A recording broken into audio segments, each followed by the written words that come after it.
Jadi lu pernah dengar nggak dulu pepatah bilang gini, bukan pepatah ya, kayak urban legend lah, jangan keluar pas maghrib. Iya, itu ada dibuat filmnya. Oh iya ada filmnya, Ada gue lupa. filmnya. Iya. Nah itu sebelum film itu ada, itu udah ada kan Mm-mm. kata-katanya, apalagi khususnya untuk anak kecil kan. Iya, pantangan-pantangan gitu kan. Iya, karena infonya kan kalau keluar pas maghrib anak kecil musuhnya wewe Wewe gombel. gombel. Ya, cuman pada saat itu yok, gua nggak ketemu wewe gombel. Jadi itu posisinya gue mungkin masih SD, gue lupa kelas berapa, tapi udah antara kelas 4 sampai kelas 6 lah. Oke. Udah agak gede. Dan pada saat itu gue masih penakut. Wah, jangan lupa lagi, yes. Iya. Benar-benar nih mah. Taruh belakang kali ya, Li? Iya, ke belakang dah. Biar kita ini minuman udah bau dupa soalnya.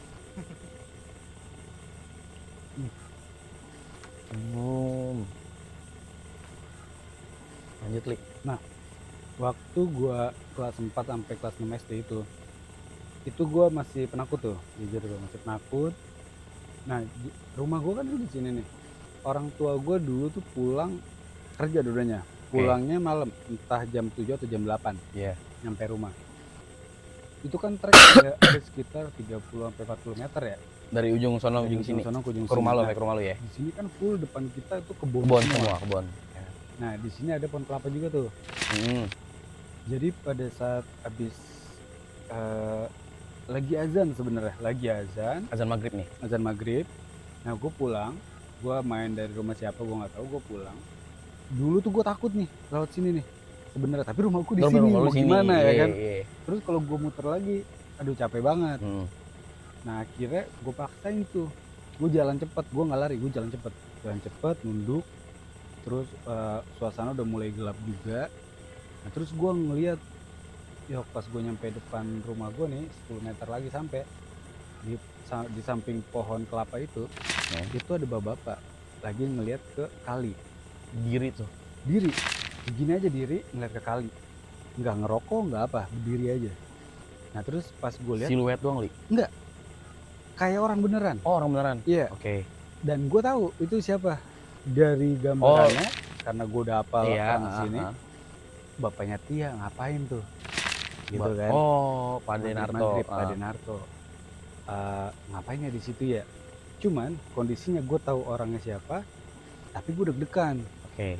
Gue deg-degan, gue makin cepet jalannya sampai depan rumah saya tuh, gue lari tuh ke pintu. Itu gue masih ingat banget, gue buka kunci itu susah gue masukin ya. Saking gue ternyata panik. Lo panik, iya. Dan gue masih ngelihat, dia diem aja masih, berdiri gini diem aja ngeliatin kali.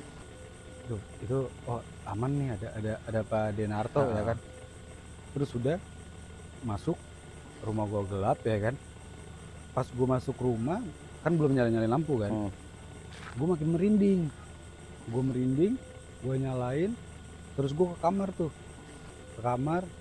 Udahlah, gue lupa sih sebenarnya abis itu gue ngapain di kamar. Nah udah orang tua gue datang, abis itu gue tidur.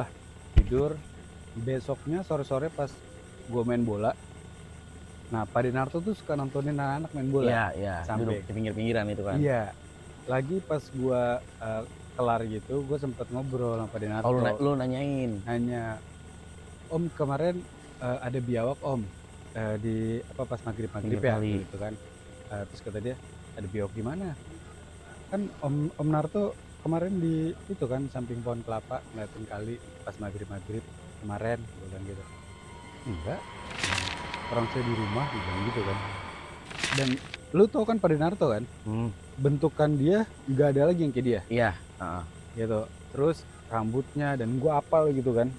Postur tubuhnya ya. Iya, postur tubuhnya dia yang punya ciri khas lah kayak gitu kan, kurus tapi agak berisi, agak berotot kan.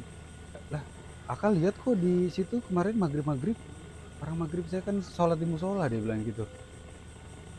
Terus gue ya juga sih, itu sore-sore merinding gue lagi main bola. Gue aduh siapa lagi ya gitu kan. Terus soalnya gue bingung, gue mau nanya Bapak Seto, dia lagi nggak di depan ya kan, untuk make sure lah ya. Iya, terus akhirnya gue cerita sama anak-anak kan. Terus akhirnya sempet siapa dulu ya, Angga apa ya, apa siapa cerita juga.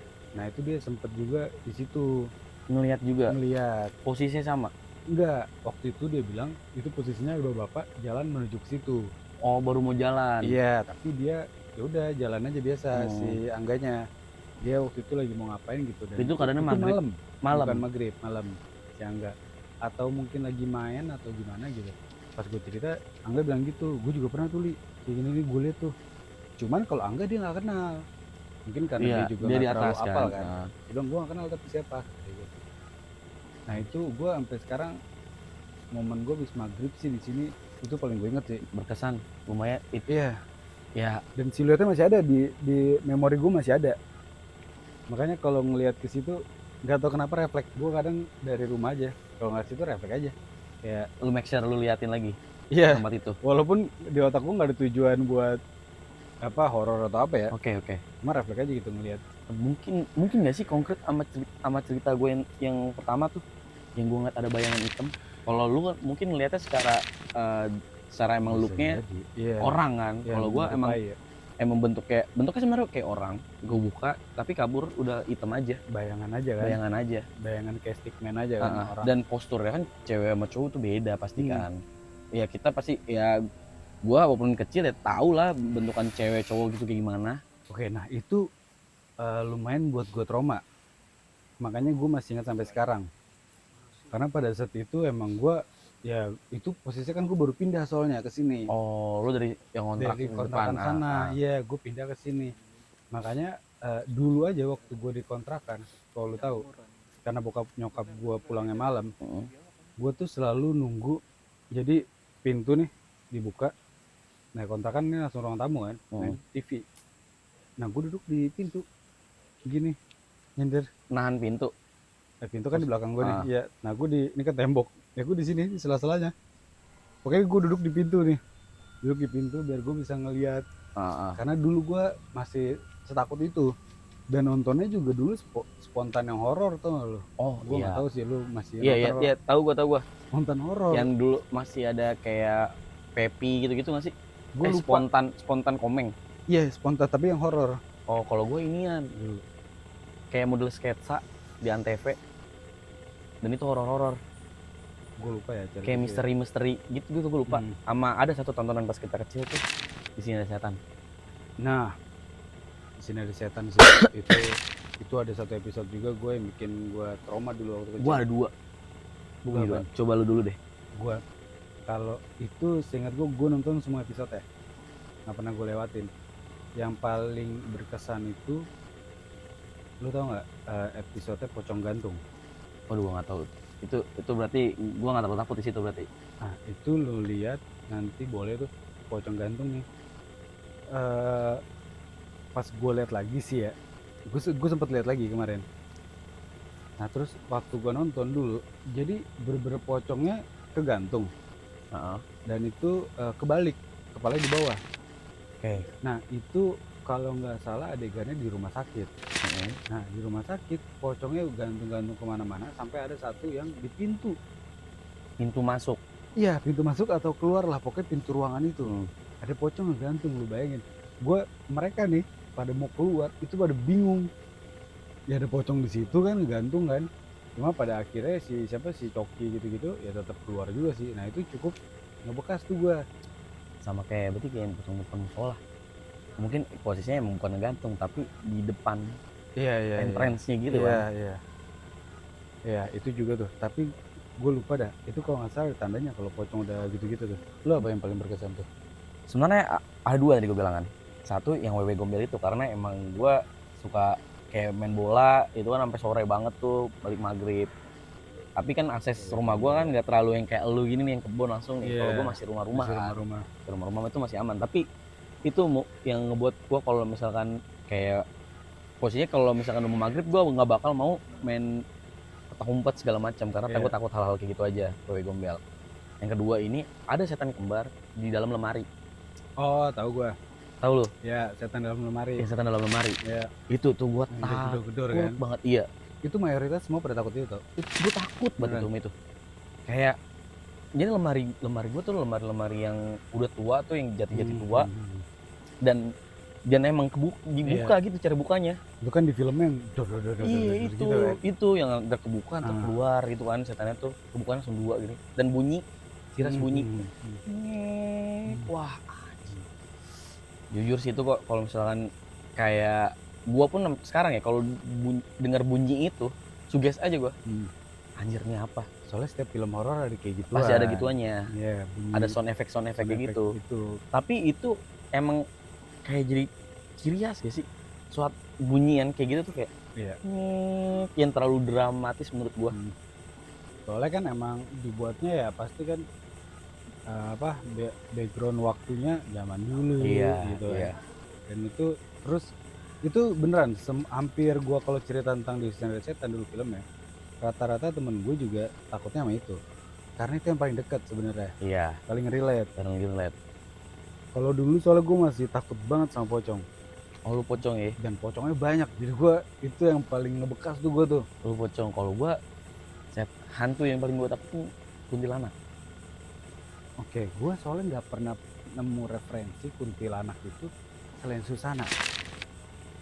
Jadi nggak ada yang bikin gue takut karena gue keingetnya udah Susana gitu. Susana kan mau jadi sensor cantik anjir. Masalahnya tuh orang. Dan gue nggak takut dulu sama Susana. Serius lu? Iya karena bener kan simple banget make up ya, Yok. Tapi vibe-nya itu loh, Li.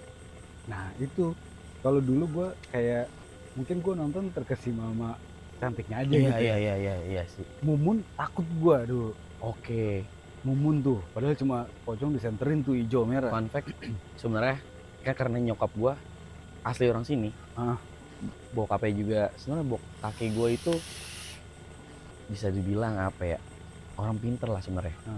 Orang-orangnya gituan. Ya, supernatural ya. Supernatural lah kayak gitu. Jadi dulu tuh pas lagi yang di atas arah sana RT 7 tuh, dulu lapangan. Ngeplor lapangan gitu. Oke. Dan kakek gua tuh suka yang jadi kalau tentara-tentara itu kadang-kadang kan suka ada ngisi segala macam tuh ajaran-ajaran gitu. Jadi kakek gue tuh orang silat juga terus bisa kayak gituan tuh aji-ajian lah ya. Aji-ajian. Nah ngisi sama kakek gue dan itu selalu diliatin sama Mumun.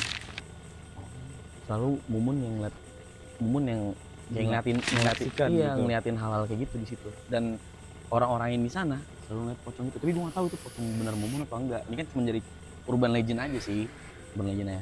Karena kan emang setan menyerupai kan. Menyerupai, bener. Gimana rasa takut lo bakal diserap sama dia kan. Dan dia memvisualkan segala macam. Nah itu. Dan salah satunya ada lagi pas nyokap gue kecil. Jadi rumah nyokap sama kakek gue dulu tuh jendelanya tuh kayak jendela zaman dulu tuh yang misalnya dari kawat-kawatan itu. Kawat-kawat yang bentuknya gini-gini nih. Kayak film Dul, kalau lo tau film Dul. Dia model kawat-kawatan gitu, jendela. Terus dikasih kelambu segala macem. Malam-malam pas lagi, nggak salah tuh 1 Suro. Jadi nyokap gua disamperin sama orang bawa pedang gitu. Itu latar belakang tahun berapa tuh? Wah kayaknya nyokap gua kan kayaknya sih 80-an. Dan itu mungkin lah ya. mau 90-an awal 90-an awal. Kok masih kecil deh, sebenarnya masih kecil. Disamperin, disodorin pedang. Sama nyokap gua nggak diambil. Dia takut. Terus, kecil masih pedang. Iya masih kecil, takut dong. Dan visualnya nggak sesuai sama zaman aja mungkin. Sesuai yang ngasih pedang itu nggak sesuai sama zamannya aja. Kayak dari masa lalu. Mungkin. Mungkin baju-baju kerajaan, gua nggak ngerti. Dia kasih pedang, tapi nyokap gue ngambil itu. Nyokap gue cerita lah sama kakeknya, sama kakek gue gini, kenapa nggak diambil aja? Nama nyokap gue Nani kan, kenapa nggak diambil aja Nan? Kayak gitu-gituan, terusnya diambil. Jadi nyokap gue sama mistis tuh dia terlalu sensitif. Sampai di titik pas gue kecil, jadi rumah gue itu belakangnya pohon jamblang, Li. Yang sekarang, pohon jamblang. Ini pas gua kecil waktu itu yang empang, bekasan empang, pohon jamblang, belakangnya lagi agak sono sih, ada kuburan lah. Iya, agak ke atas ada kuburan. Dan aksesnya kan lebih cepat sebenarnya lewat belakang rumah gua. Kalau mau ke kuburan. Kalau emang jalan kaki emang agak jauh tuh muter, tapi kalau misalkan jalan kaki lewat belakang bisa. Lewat samping itu Lewat kan, samping, empang kan. Jadi pas lagi kalau nggak salah hamilnya adik gue yang perempuan si Ajeng, nyokap gue dihantuin sama kuntilanak muka rata. Kalau nggak salah itu juga cerita pohon jamblang tuh. Itu gue nggak tahu tuh, pokoknya ada muka rata diri di depan jendela. Di depan jendela, nyokap gue mau istighfar, mau manggil bokap gue, nggak bisa. Ketiban gitu sih, ketiban kita. Bukan ngerep-repan tapi Gam, bukan ngerep-repan. Ini kayak lu kalau di mimpi tuh nggak sih, lu nggak bisa bersuara. Kayak benar-benar kesuges aja, lu harus eye contact tapi sedangkan mukanya rata. Dan itu perempuan itu selalu ada di daerah situ. Dan fun fact lagi, cewek gua itu dia bisa ngeliat. Cewek gua tuh bisa ngeliat. Ada momen gua ajak ke rumah gua. Terus nyokap, jadi pas ada kayak bukan bilik sih, jadi kayak ada apa sih sebelum kalau pembatas tuh kayak kain pembatas gitu, ruangan, pembatas ruangan mau ke arah dapur tuh, dari ruangan tamu. Nyokap gue mau ngambilin minum, masuklah tuh ke belakang tuh, buka hordeng ke belakang jalan. Terus cewek gue kaget pas nyokap lu buka kan, mau ke belakang kan. Enggak, pas lagi nyokap gue ke belakang dia biasa aja pas.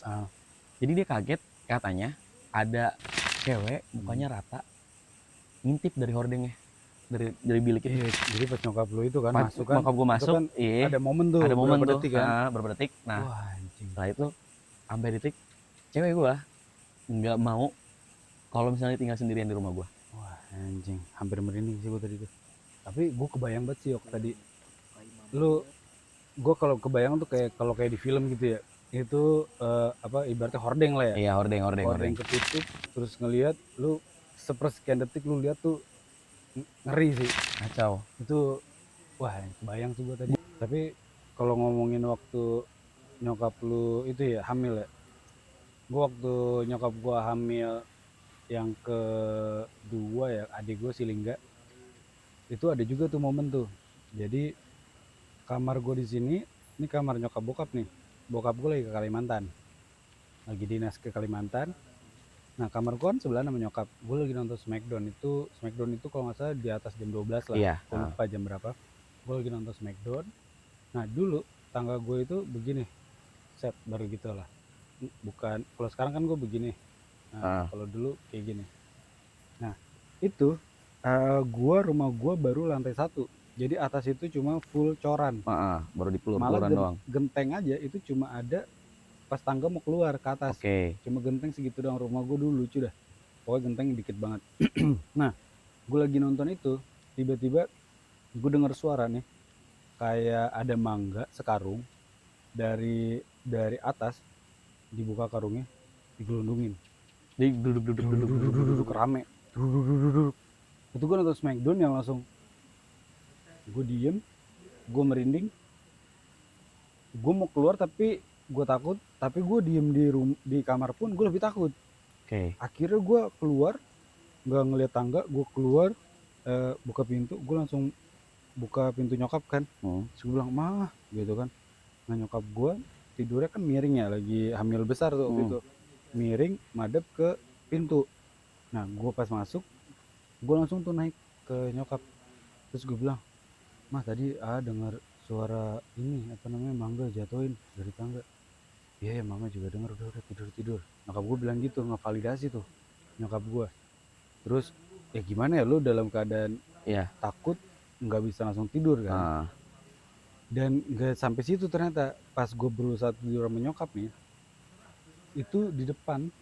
Jadi kamar gue kan depannya teras, habis itu langsung kebun kan. Di depan itu kedengeran suara burung gagak, ngak gitu kan. Nah pada saat itu gue udah tahu mitosnya kalau ada suara burung gagak, apa namanya, jeleknya itu kan ada yang mau meninggal, atau kalau ada orang hamil ada burung gagak itu bisa keguguran. Mitosnya kayak gitu. Dan pada saat itu gue tahu. Nah terus gue dengar lagi, terus gue bilang, mah itu suara burung gagak ya. Itu nyokap gue juga ngevalidasi, iya yaudah tidur aja. Bokap lu nggak ada lagi? Bokap gue di Kalimantan. Lagi dinas Kalimantan, gue berdua doang. Sampai akhirnya gue tidur lah udah. Dan sebenarnya gue kepikiran besok paginya. Gue udah tahu mitos itu, gue takut Jadi adik takut gue iya, kenapa-napa. paham gua. Cuma alhamdulillah sampai sekarang kan Heeh. nggak ada apa-apa ya.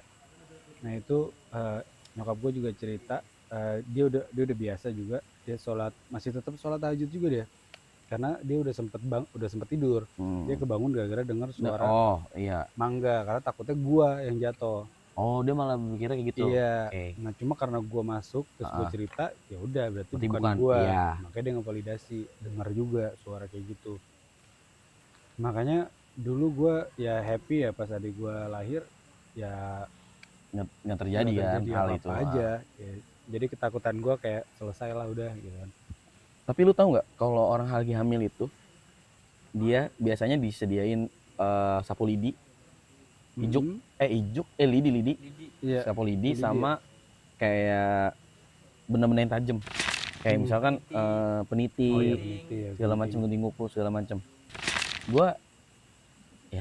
Gue sih sempat kayak emang kenapa gitu kan. Awalnya tuh gue mikir sebelum kejadian, karena jadi dari adik gue kan anak paling pertama yang notabene nyokap gue pas lagi hamil adik-adik gue tahu tuh. Iya. Dan dia selalu ada sapu lidi yang berdiri terus gitu-gituan. Terus gue selalu nanya kenapa sebelum kejadian muka rata itu dia adik gue yang cewek yang ketiga. Berarti kan pas hamilnya Oji pasti gue niat dong hal kayak gitu-gituan. Itu tuh gue masih kayak apa sih sebenarnya yang dihindari, emang segitunya ya. Ini emang ini penangkal banget gitu. Iya, pada zaman dulu emang banyak sih kayak gitu-gituan ya. Buat nakal-nakal nih kayak gini nih, sajen atau apa gitu kan. Pasti ada, cuman mungkin dengan cara yang lain, nggak kembang-kembang juga. Cuma kalau cerita lu nih, dari dia di belakang rumah sampai masuk ke dalam, itu juga janggal tuh, Yok. Iya, soalnya belakangan dikit lagi ya jauhan dikit kuburan sudah. Iya, terus sampai masuk ke dalam. Berarti sebenarnya mungkin penangkalnya juga salah. Iya kan? Malahnya Karena dia bisa sampai masuk ke dalam dan itu kayak udah dalam waktu yang lama loh. Lu kan sama cewek lu ya ibaratnya walaupun lu udah lama ya, kejadiannya kan jauh dibanding dulu nyokap lu itu kan. Benar. Udah jauh dan akhirnya diliatin lagi. Itu tuh jauh banget. Karena menurut gua kalau udah jauh gitu ya mungkin memang ada. Dan mungkin emang penghuni tetap gak sih kayak gitu? Iya, dan mungkin dia senang aja kali. Mungkin karena dulu ngasih lihat nyokap lu dan karena nyokap lu bisa ya. Dan kebetulan cewek nyokap gua nggak bisa, nyokap gua cuma sensitif. Ya, maksudnya punya hal itu kan. Nah, Dan cewek lu juga jadi kayak ya dia happy aja. Ternyata penerusnya ada. Iya.